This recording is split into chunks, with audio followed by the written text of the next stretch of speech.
Alright, I'm here with. Wayan Bota from Inveneo. Well, can you tell us a bit about your company?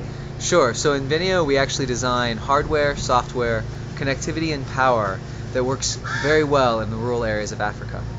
To give a great example of this, the number one or a major issue that people find with ICT in Africa is the lack of things like this outside of the capital city. Most of the time you actually have a generator, if you're lucky, as you can hear in the background, or even worse, none of the above, and you have no electricity whatsoever. So we've designed hardware that actually pulls very low current, 20 watts, 12 volts, so you can have it running off a 12-volt battery. The battery can be recharged by solar, by wind, by grid power, or a generator, depending on what you have. And then at the same time, we have software that's designed specifically for inexperienced users, so that it keeps them from adding viruses or other things to the computer. And then connectivity options to connect these computers, even in very rural areas. And last but not least, it's all again power efficient. Yeah. So, in terms of reality, how many villages and in which countries have you sort of tried out your products and? Well, we've reached over 1 million beneficiaries in Africa so far, mainly because we work through our local partners. So as an Inveneo, we actually don't do a lot of the installations. We have trained, certified, and supported local African IT companies who do the installation and maintenance. And so they're the ones that are actually rolling this out into the communities. And they're the ones that are actually out there fixing and making things happen. So in a country like, say, Ghana, who are some of your partners and what have been some of their contribution to solving the ICT problems that we have in rural areas? So in Ghana we have 4 different local partners.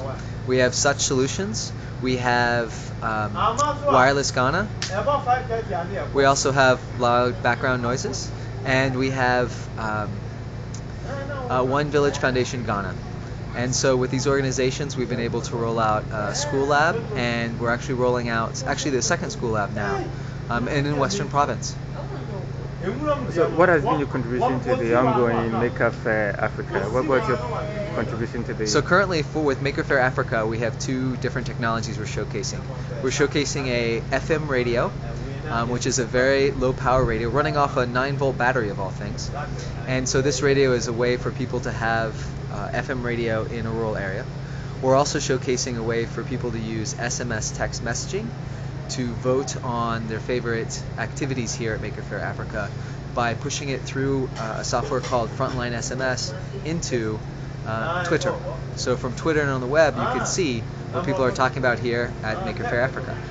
Good. And at this fair, what has been some of the ingenious inventions that you've seen, perhaps by, say, a Ghanaian, since we are hosting it in Ghana? Have you seen anything that sort of wowed you? I really like here at Maker Fair Africa that there is a FM radio, homebrew FM radio, where he's built it pretty much from scratch.